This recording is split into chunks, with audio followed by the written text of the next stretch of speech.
আজ যে ইমাম ভাতা বন্ধ হয়েছে আমি বড় খুশি আনন্দ। হ্যাঁ, একটা মসজিদ থেকে রাজনীতি, গ্রাম থেকে রাজনীতি জিনিসটা বন্ধ করে দিলে এই বিজেপি সরকার, এই সরকার করার জন্যে আমি খুব খুশি আনন্দ। এবং আমি এই বন্ধ হওয়ার জন্যে আমি অনেক বাড়ির সামনে লোকজনকে মিষ্টি খাইয়েছি। এই আনন্দ হয়েছে, মানুষ খুশি হয়েছে। অতএব মসজিদের ভিতরে রাজনীতি চলুক এটা আমার চাইনি, এটা বন্ধ করেছে। তার জন্য আমি এই সরকারকে খুশি শুভেচ্ছা জানাচ্ছি। দেখেন, ইমাম, মুয়াজ্জিন, পুরোহিত ভাতা, এই আগের যে সরকার ছিল, রাজ্য সরকার, মমতা ব্যানার্জি সাহেব, তিনি এগুলো করেছিলেন।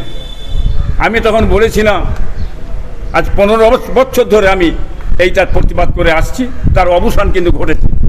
আমি বলেছিলাম যে ইমাম ভাতা, মুয়াজ্জিন ভাতা পার্মানেন্ট করা হোক সরকারি, তা নাই এটা টিকবে না। এবং কিসের টাকা দিচ্ছে ইমামদের ঘরে? সে টাকাটা ওয়াকফ সম্পত্তি না রাজকোষের? যদি রাজকোষের টাকা দেওয়া হয়, ওই টাকা খেয়ে ইমামদের পিছনে নামাজ হবে না। আপনারা দেখলেন এই টাকা 3000 টাকা দিয়েছে। যখন আপনারা দেখলেন যে ওয়াকফ সম্পদ নিয়ে হুড়োহুড়ি হচ্ছে, ইমামদের বলা হচ্ছে এরা আপনার মানে উস্কানিমূলক কথাবার্তা বলবেন না, সাম্প্রদায়িক বলে ইমামদের ঘাড়ে তকমা লেখিয়ে দিতে চাইছে, এনআরসিকে দিয়ে কোনো কথা বলছে না। তাহলে ইমামগুলো কিরকম? খালি ইমামতি করছেন, একটা প্রতিবাদ করেন, চুপ মরে বসে আছে। সরকারের দলদাস হয়েছিল, পা চাঁটা হয়েছিল।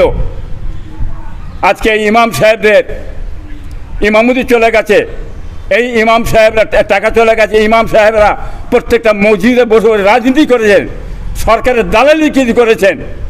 কিন্তু এখন কি করবেন? মসজিদে দালালি করবেন? বলুন, এখন কি এই ইমামদের ঘরে মসজিদ রাখবে? হ্যাঁ, কেন? এরা তৃণমূলের পাছাটা হয়েছিল, হ্যাঁ, রাজনীতি করেছিল এই মসজিদে বসে বসে। অতএব এই ইমামগুলো সম্পর্কেও এবারে প্রত্যেকটা গ্রামে মসজিদের চিন্তাভাবনা কমিটির লোকেরা করবে। ইমামরা হয়ে কোনো কথা বললেন না, একটা নিজের কথা চুপ করেছিলেন, বসেছিলেন। নেতারা যেটা বলবে সেই কথা অনুযায়ী আপনারা কথা বলেছেন। বাংলার মানুষ ইমামদের চেনে নিয়েছে। আজ যে ইমাম ভাতা বন্ধ হয়েছে আমি বড় খুশি আনন্দ। হ্যাঁ, একটা মসজিদ থেকে রাজনীতি, গ্রাম থেকে রাজনীতি জিনিসটা বন্ধ করে দিলে এই বিজেপি সরকার, এই সরকার করার জন্যে আমি খুব খুশি আনন্দ। এবং আমি এই বন্ধ হওয়ার জন্যে আমি অনেক বাড়ির সামনে লোকজনকে মিষ্টি খাইয়েছি। এই আনন্দ হয়েছে, মানুষ খুশি হয়েছে। অতএব মসজিদের ভিতরে রাজনীতি চলুক এটা আমার চাইনি, এটা বন্ধ করেছে। তার জন্য আমি এই সরকারকে খুশি শুভেচ্ছা জানাচ্ছি। দেখেন, এসআইআরকে নিয়ে আজকে আমার ভাইপো নওশাদ আইএসএফের নেতা এবং জোট সরকার কি বলেন, আজ প্রতিবাদ করছে, চিল্লাচ্ছে, বলছে। হ্যাঁ, আজকে কোথায় গেল আমাদের মমতা ব্যানার্জি সাহেব? 80টা হ্যাঁ আপনার এমএলএ হয়ে চুপ করে বসে আছেন কেন? সব কি শেষ হয়ে গেল নাকি? হ্যাঁ, সব বেরিয়ে চলে গেছে নাকি? মনে হচ্ছে যেন কিছুই নেই। ব্যাপারটা কোন জায়গায়? বাংলার মানুষ বুঝতে পারছেন না? বাংলার মানুষ সবই জানতে পারছেন। এটা দরকার ছিল এই সময়তে। হ্যাঁ, 80টা এমএলএ আছেন, আরও সব পাশে যারা এমএলএ আছে একসঙ্গে হয়ে এর প্রতিবাদ করার দরকার ছিল, ময়দানে আসার দরকার ছিল। কি বুঝলেন, আজ ময়দানে এসছেন, চুম্বরে বসে আছে, মানুষ জেনে গেছে। কেন বেরোচ্ছে না? কারণটা কি? লোকে চোর চোর বলে বেরো তাড়া করবে করে বলবে নাকি? এই তাড়া করার ভয়ে বেরোচ্ছে না? বাংলার মানুষ দেখছে আপনাদের কীর্তিকলাপটা। শেষটা তো সর্বনাশ তো এই রাজ্য সরকারই করে গেল। হ্যাঁ, এই আইনটা পাস তো হবে, উনি তো লিখে দিয়েছিলেন, লিখে দিয়েছে। আজকে লক্ষ লক্ষ মানুষকে এনআরসিতে ফেলে আজ প্রচণ্ড বিপদে ফেলেছেন। তার জন্য দায়ী সমস্ত কিছু এই মমতা ব্যানার্জি সাহেব। আজকে বাংলার মানুষকে ভুগতে হচ্ছে, বিপদে পড়েছে, আজকে মানুষ সব ভাসছে। হ্যাঁ, এটাকে ঠিক হয়েছে? উপরন্তু যে সমস্ত আইন কানুন বেরোচ্ছে, এই মানুষগুলো কী করে বাঁচবে? এদিকে বাঁচতে গেলে এখন কোর্টে ছুটতে হচ্ছে, কোর্ট ছাড়া বাঁচার রাস্তা নেই এদের। আইন করে দিয়েছে বাইরে থেকে অনুপ্রবেশকারী যারা থাকবে ধরো, তাদেরকে বন্দি করে দাও। হ্যাঁ, সত্যিকারের যদি অনুপ্রবেশকারী হয়, বাংলাদেশি হয়, সেগুলো ধরা হোক। আর যারা অনুপ্রবেশকারী নয়, বাংলাদেশি নয়, ইন্ডিয়ার, তাদের বাড়ি যে হানা দেওয়া হচ্ছে, রাতে টেনে হেঁচড়ে নিয়ে যাওয়া হচ্ছে, এটা কিরকম কথাবার্তা? আইন বলে আছে, কোর্টে যাবে এরা। আইনে তো কাগজপত্র দেখার দরকার আছে, এগুলো সত্যিকারে কে এরা অনুপ্রবেশকারী কিনা কি বুঝলেন, এটাও দরকার আছে।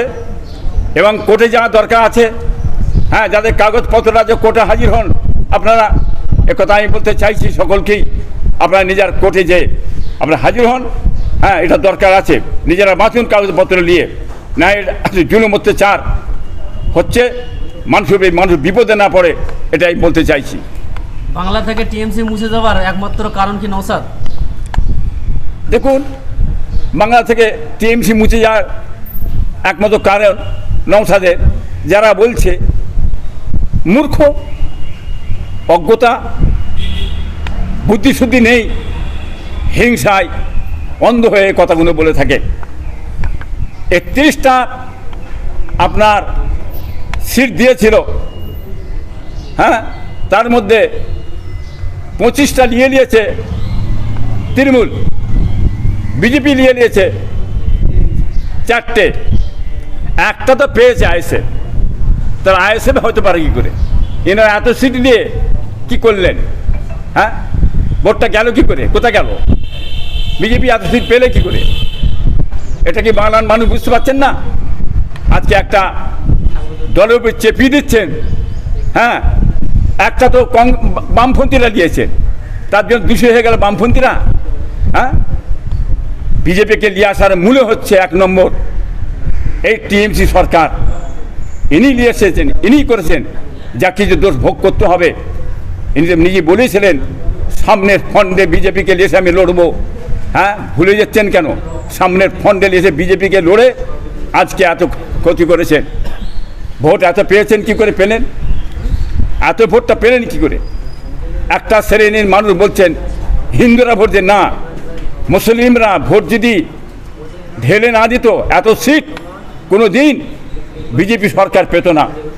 তবে বিজেপি সরকার এসেছে পশ্চিম বাংলায়।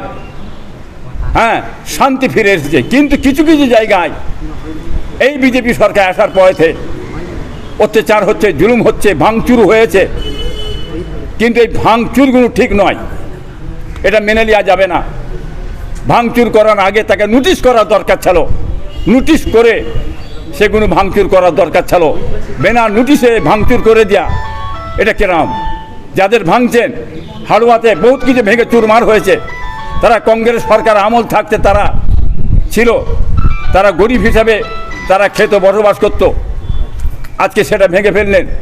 তাদের ব্যবস্থা করে দেওয়ার দরকার ছিল একটা কোনো জায়গায়, না করে দিয়ে ভেঙে চুরমার করে দিলে তারা গরিব মানুষ, অসহায় মানুষ, ছেলে পুলে বাচ্চা কাচ্চা নিয়ে, হ্যাঁ, দুমুঠো রুজি রুটি করে তারা খেয়ে থাকে, তাদেরকে রাস্তায় ভেসিয়ে দিয়ে ধূলিসাৎ করে দেওয়া হলো। এটা কিন্তু সঠিক কাজ হচ্ছে না। এটা আমি বলতে চাই, ভাঙার আগে নোটিশ করে তাদের একটা ব্যবস্থা করে তাদেরকে সেসব জায়গা থেকে সরিয়ে দেওয়া দরকার। হ্যাঁ, না, আইন আছে, কোর্ট আছে। হ্যাঁ, আইন কোর্টে যে আপনারা দ্বারস্থ হন, জানান বাঁচার জন্যে।